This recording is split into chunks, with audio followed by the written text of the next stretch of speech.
sure which way to go. So maybe what I should do is basically try to do the verb with you. Okay, look on page 99.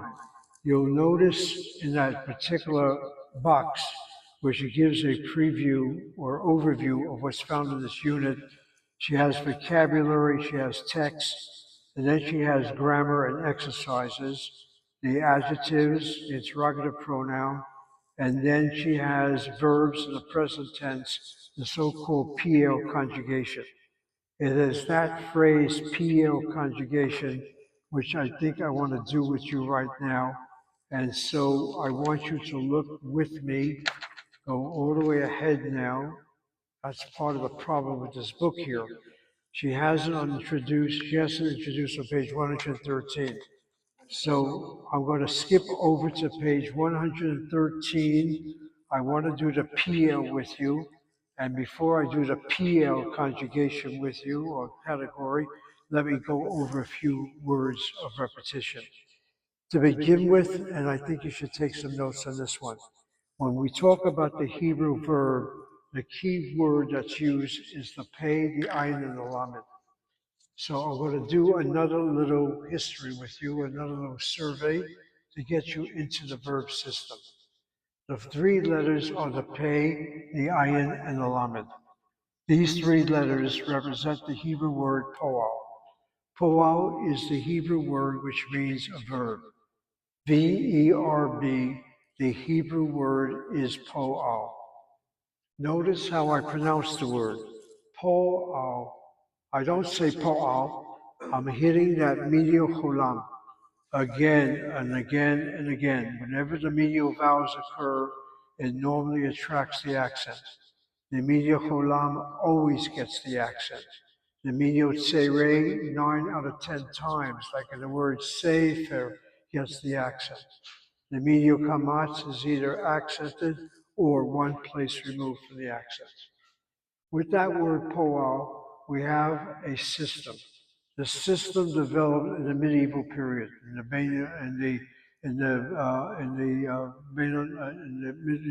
the Middle Ages.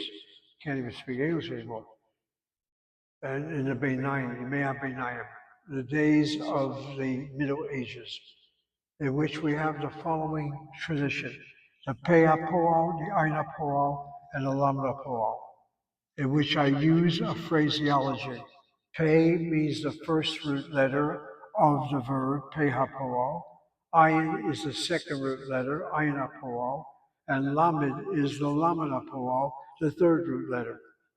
The reason why we use that particular gimmick is to identify the different families of verbs, where the verbs are completely, totally the Shlemi verb, or whether the verb has a certain letter of a certain family in the second verb position, or the first position, or the lama position, or the third position.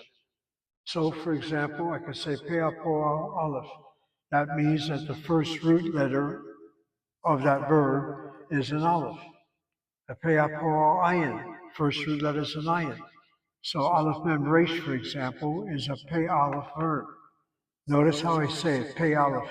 Pei Aleph means the first root letter is laryngeal Aleph. If I have the verb ayin mem daled, which is a verb to stand, I say it's a Pei Ayin verb. It belongs to the Pei Ayin family. And the reason why I need to know that is that every family which has a special letter, like a laryngeal letter in any of its position, will have a special conjugation to it. So that's why we identify the families as Pei Aleph, Pei Ayin, and I can go on with this.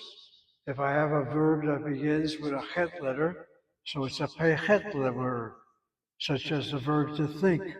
Chet Shin Bet is to think, Ayin Mem Dalet is to stand, Aleph Mem Resh is to say something.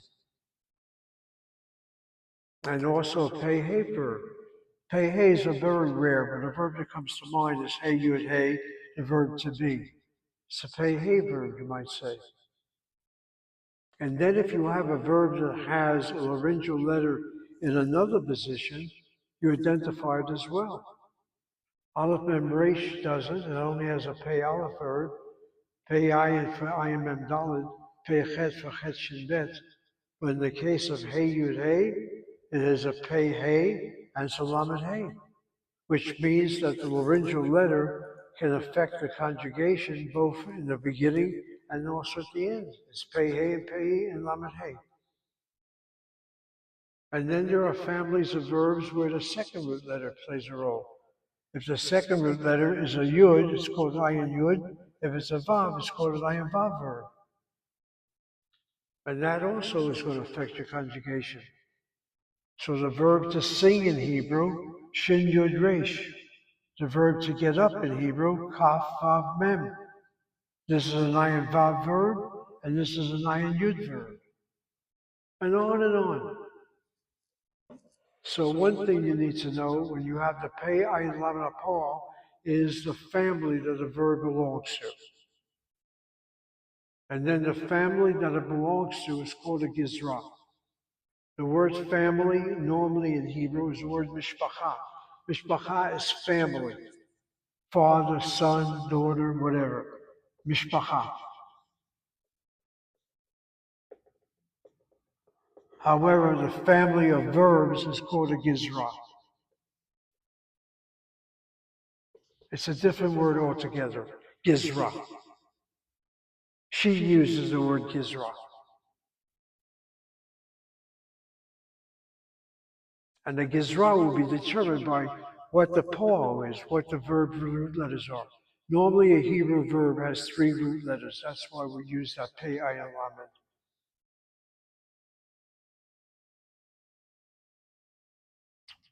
Okay, with that said, the verb families that we basically have seen so far is the Shlemim family.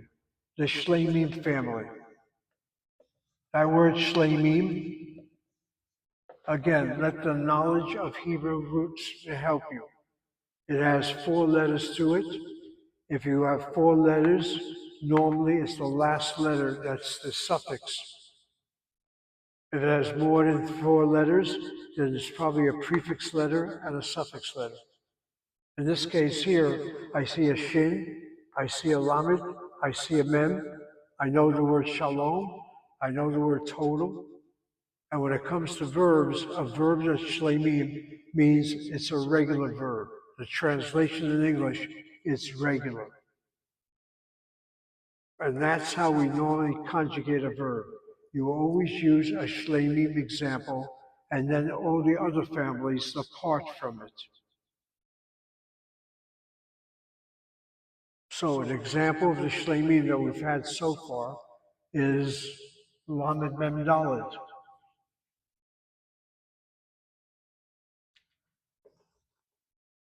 Is Shin Mem Resh. Is Kav Tav Bet. Notice in all 3 of these verbs, Lamed Mem Daled is to study or to learn. Again, know the root of a word, and from Lamed Mem Daled, we get words like limud, for example. Limud is a lesson. Limud, this is a noun, a lesson. Limud. The word talmid, a student. And I don't think you have to exaggerate on this. You can see the combination here. To study can lead to the word student.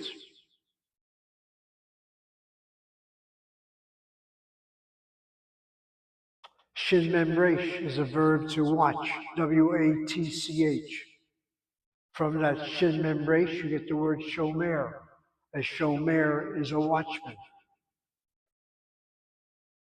A guard, G-U-A-R-D.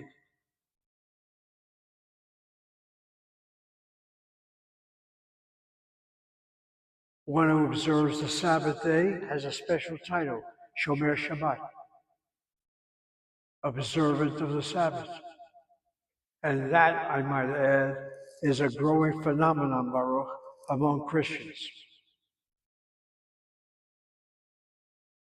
I cannot tell you how many times I see this video.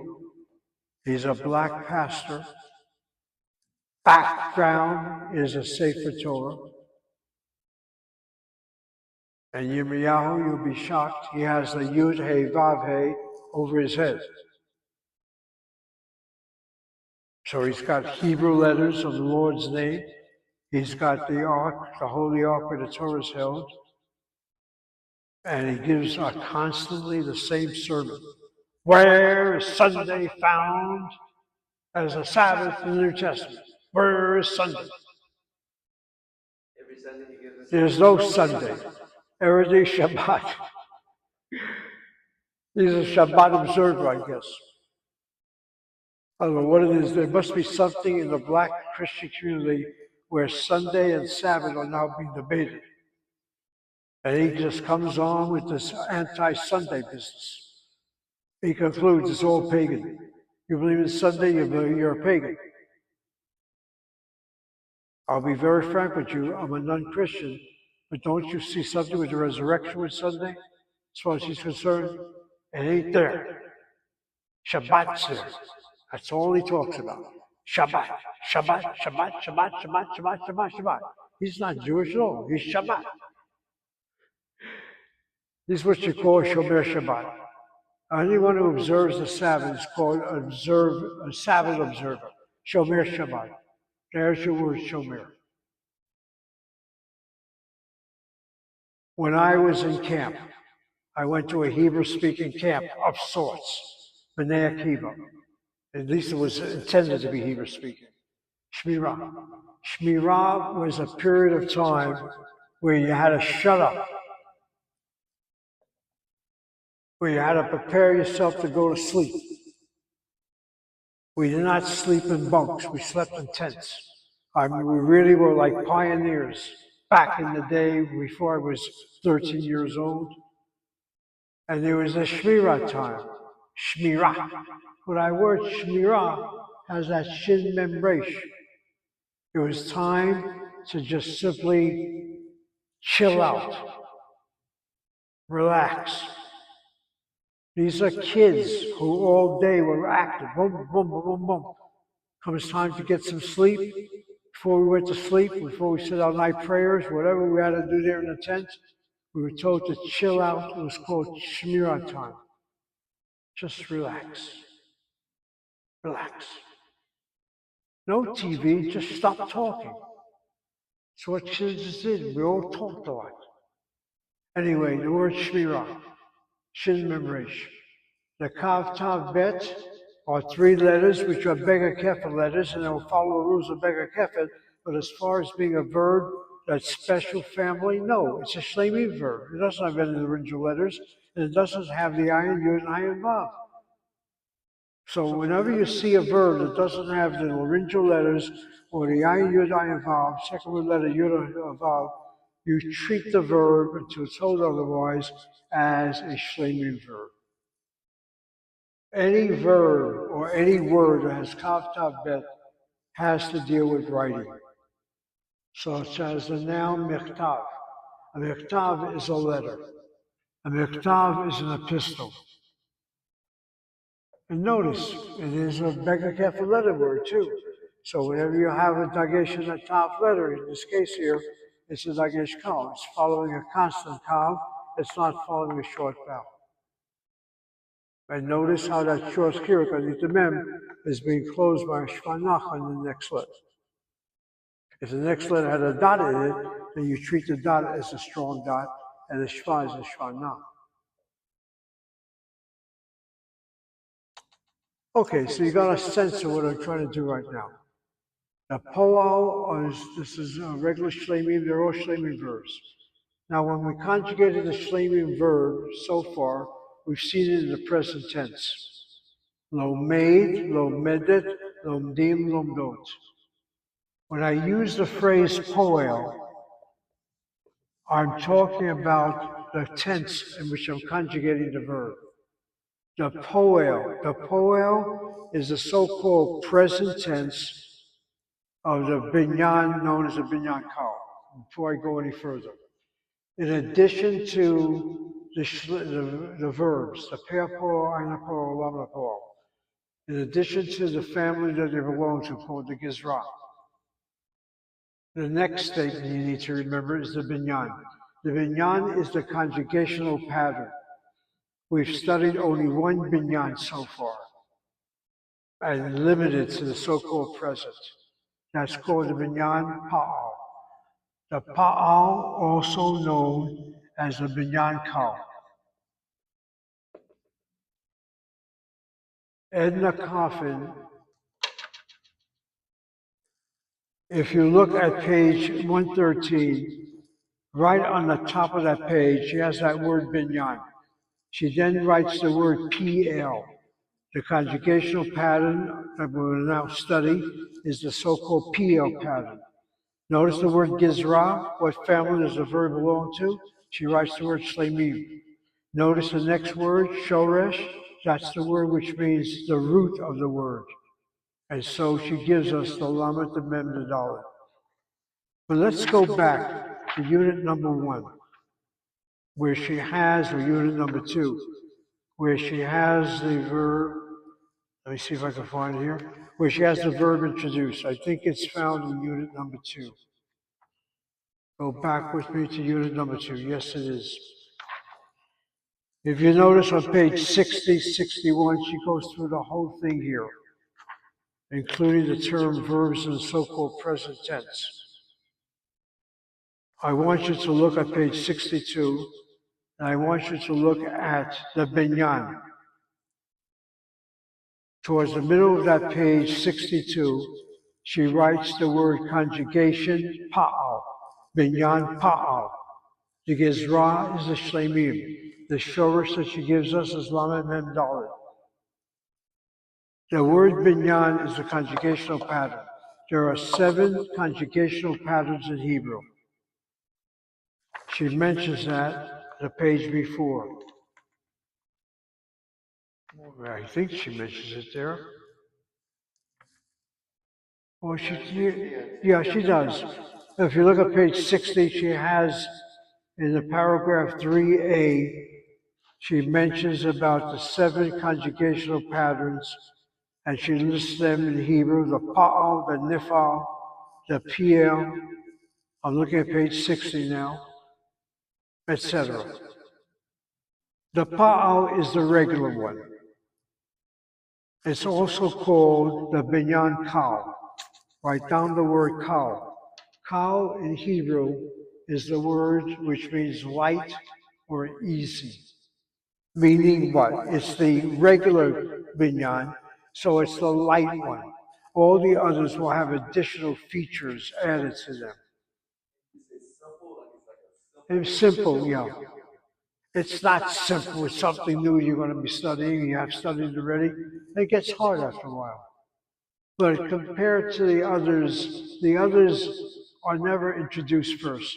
It's always the binyan kal. Question, well, where does pa'al get its name? This is only a device. The Pei Ayin Lamed is nothing more than XXX. And the vowels that are found under the Pei and the Ayin come from the past tense, third person, masculine singular. Write down third person, 3, M for masculine, S singular. When you study the verb in the past tense, you'll discover that the past tense regular verb will have the vocalization of a kamatz and a patah. So, for example, if I take the shin mem resh, in the past tense first person, it's shamartin.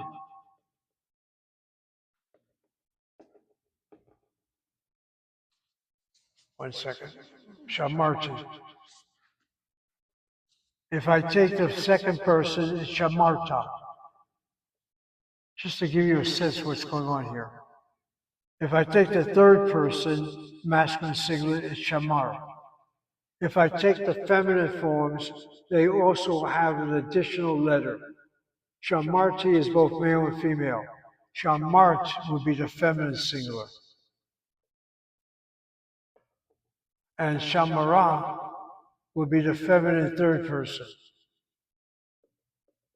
In other words, I'm adding to the poem of the Shin Mem Resh. Where I don't add is the third person masculine singular. If it's a plural, it's shamarnu. I'm adding a new sound to it, and so on and so forth. So what the system has, you take the vocalization of the third person masculine singular and place it under the pei ayin lamed, and that's how you get the name of the binyan. The binyan gets its name by the vocalization of the third person masculine singular past tense. Why that form? It's the only one that doesn't have suffixes. It's just the verb itself.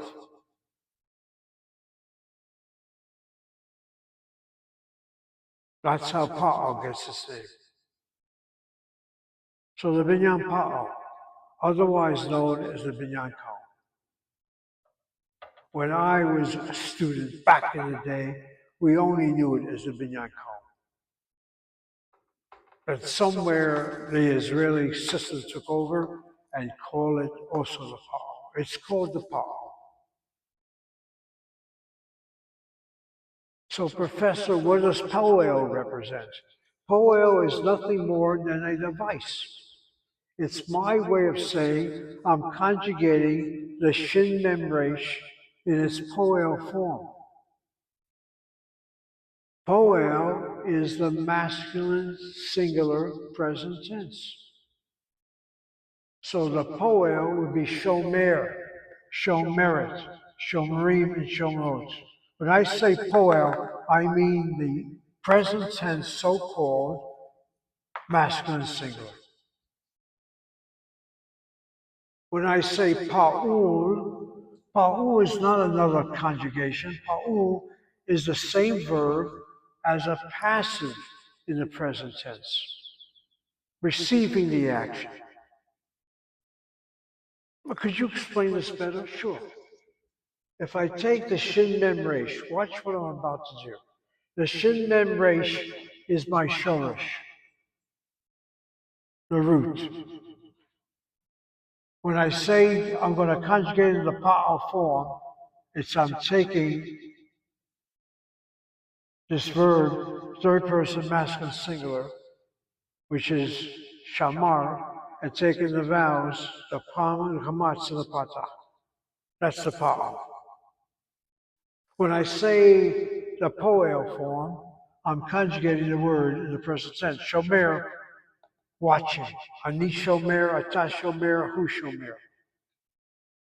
When I say the shamur, when I say the pa'ul form, I'm taking the same verb and I'm making it receiving action. Shamur, instead of watching, is being watched. Shamur, watch my English, Hebrew. Ani shomer et hayeled. I am watching the child. Hayeled shamur is watched. The classic example, Yirmiyahu and Baruch, was the whole week of Passover. That week of Passover began with sitting down at sunset of the 14th day, or is it the sunset of the 13th day, and the night of the 14th, when you had your Seder, and at that particular Seder, there were 3 matzot. If you had 25 bucks in your pocket, you bought your matzah shmura. I don't buy matzah shmura. I get a knock on my door by a bearded rabbi who knocks on the door. Sees a mezuzah that's this tall. That's my mezuzah. The Chabad rabbi just kisses it. If I were home, I would stop him immediately. Lama? Why are you kissing it? Oh, it's a mezuzah. Is that so? Are you so sure?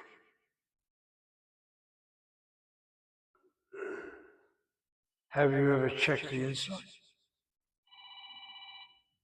Oh, it rings again.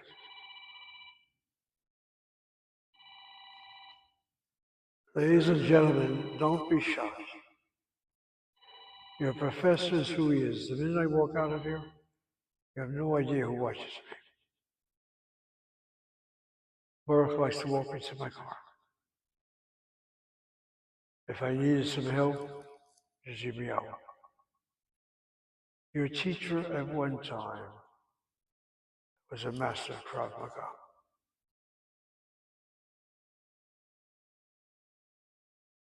I can handle myself. Who's calling, Professor? I don't know. I would tell the rabbi from Chabad, why don't you be very careful? How do you know my mezuzah is kosher? Don't, it's not my appearance. I tell my wife the same thing. We've got to check this mezuzah. We can't just assume it's kosher all the time.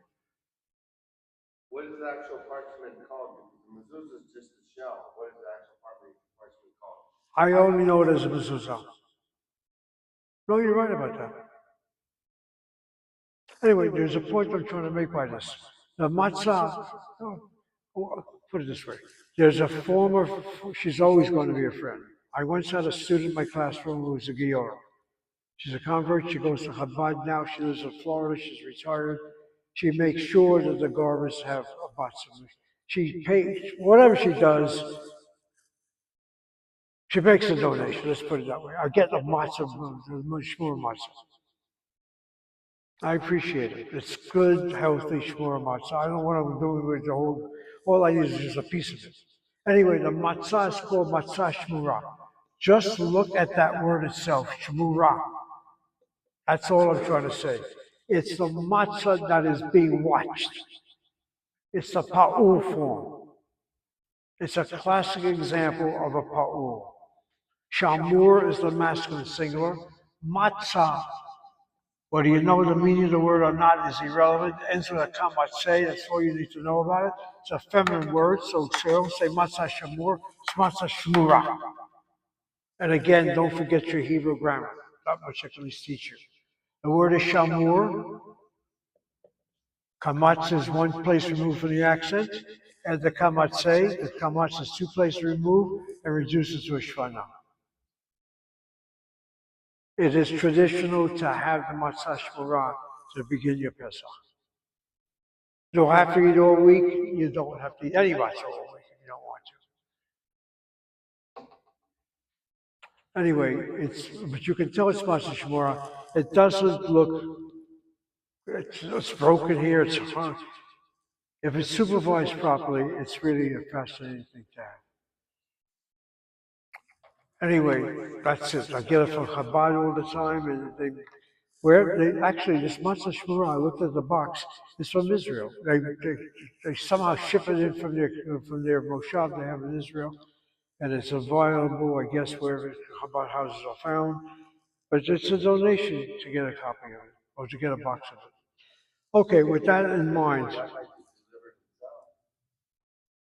It's a charitable donation towards the Chabad for the rabbi to motivate the rabbi to get this started. Right? Actually, the one who delivered it is probably the son of one of the rabbis. Yeah, the Sepulveda Chabad has several rabbis. It's one of his sons. But again, he's always kissing the mezuzah, which I appreciate, but he's got to be more careful than that, in my opinion. All right, people, so that's what we're going to do now. I'm going to do what's called the PL conjugation. I'm looking at page 113. So again, the binyan, we now know what that is. The vocalization of the word PL is from the third person, masculine singular, past tense, which we're not going to see this semester at all. The Gizra is a Shlemim verb. The Shorish is Lamed Mem Daled, and let that be a sign right now. The shorish of the verb to teach, Lamed Mem Daled, is the same shorish as the verb to study, Lamed Mem Daled, which is introduced, I believe, in unit number 2. Go back to unit number 2. I'm looking at page 62, and you notice there's the same shorish. You'll notice there's the same gizra. You'll notice there's a difference in the binyan. One is called a pa'al binyan on page 62, and one is called the binyan PL on page 113. And that's a good example to show the differences. The pa'al is a regular conjugation.